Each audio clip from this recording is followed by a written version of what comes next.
If you are watching, this is another edition of One-on-One, your weekly program.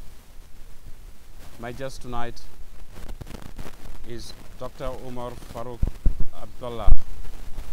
Doctor, welcome to this edition of One-on-One, the exclusive. Thank you very much. I assume you are just in the country. I'm in the country for a conference, and I'm here to visit people who are very close to me. Okay. What kind of conference? We have a conference this Sunday, which will be on the history of Muslim Africa and the connection between Muslim Africa and ancient America. And I want to talk about Mansa Kankan Abu Bakr II, who had a voyage in the Atlantic Ocean and who certainly took thousands of Muslims, mostly Mandingos, to America, 200 years before Columbus. Yeah, that's interesting to know, actually. Yeah. So you're trying to the part actually Muslims played, and particularly Gambians for that matter, Africans for that matter, in the propagation of the Islamic faith? This is a very interesting question, because I believe, and there is historical evidence to show, that African Muslims were in America hundreds of years before the whites of Europe, before the Europeans came. And we will talk about the great journey of Mansa Kankan Abu Bakr, which the Arabs write about in history, and we have archaeological proof to show that they got to the other side, and so we want to talk about that. But when the Spanish, who were the first colonizers from Europe of the Americas, came to the Americas, Cortez, who was a great conqueror, Pizarro, who was another conqueror, they say in their books that whenever they went to cities, they found mosques. They found mosques and pagan temples.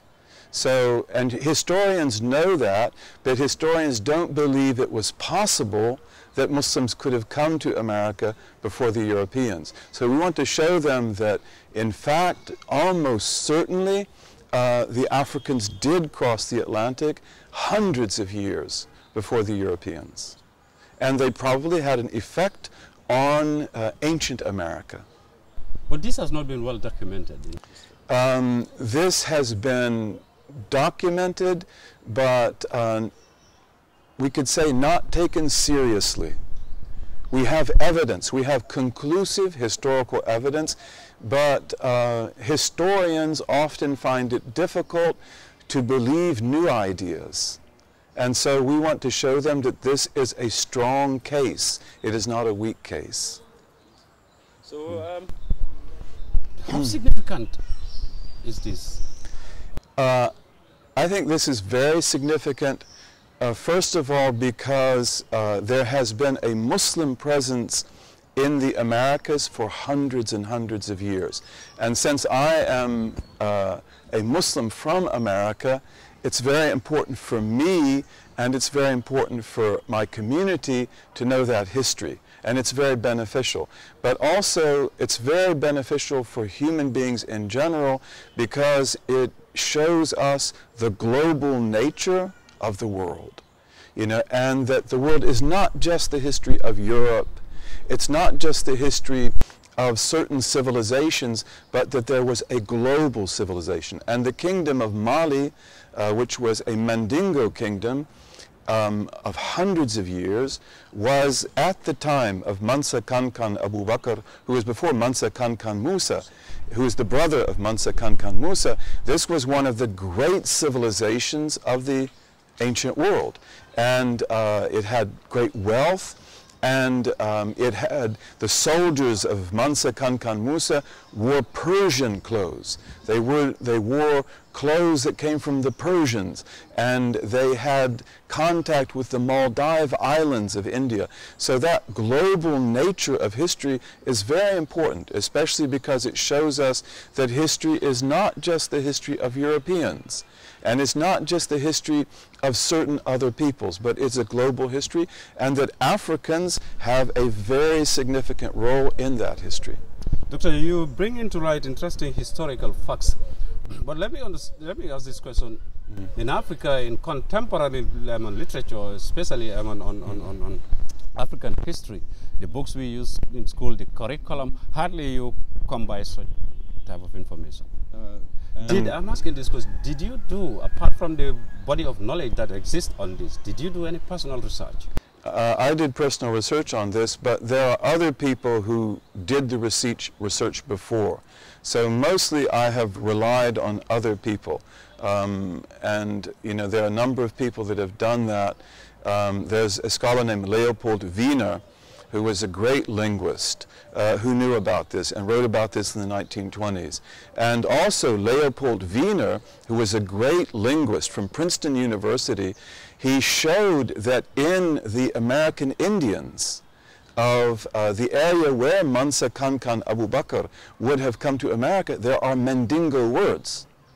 That in the American Indian languages, there are Mandingo words.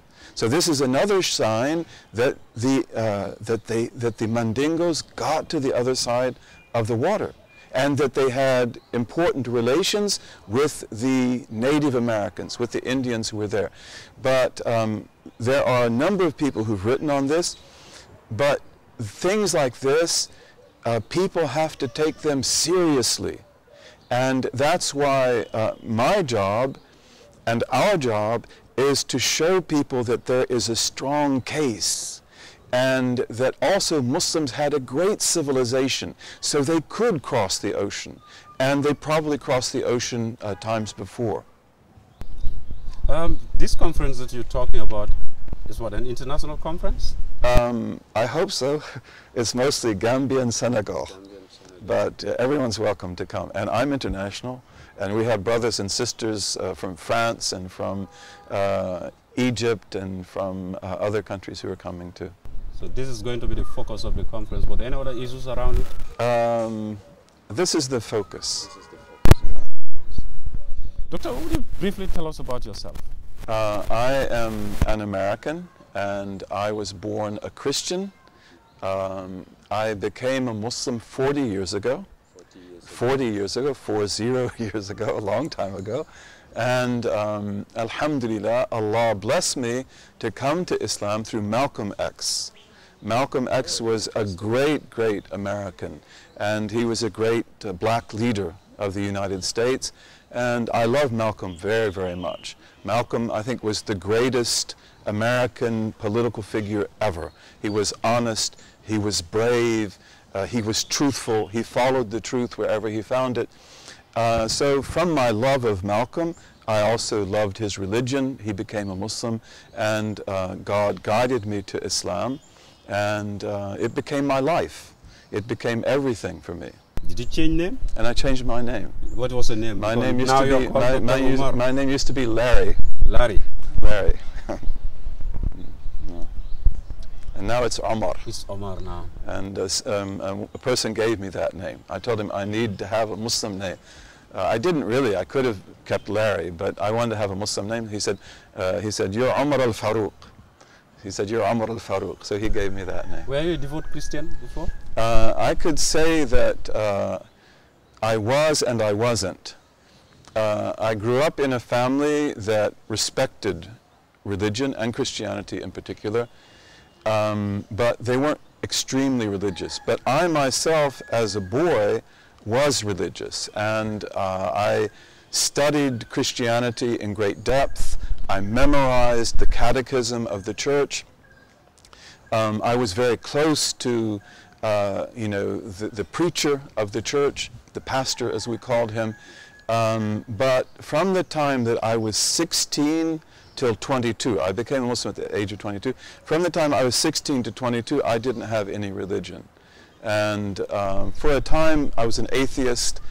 And then for a time I was an agnostic. I didn't know. But then when Islam came, when I was 22 years old, it answered all my questions.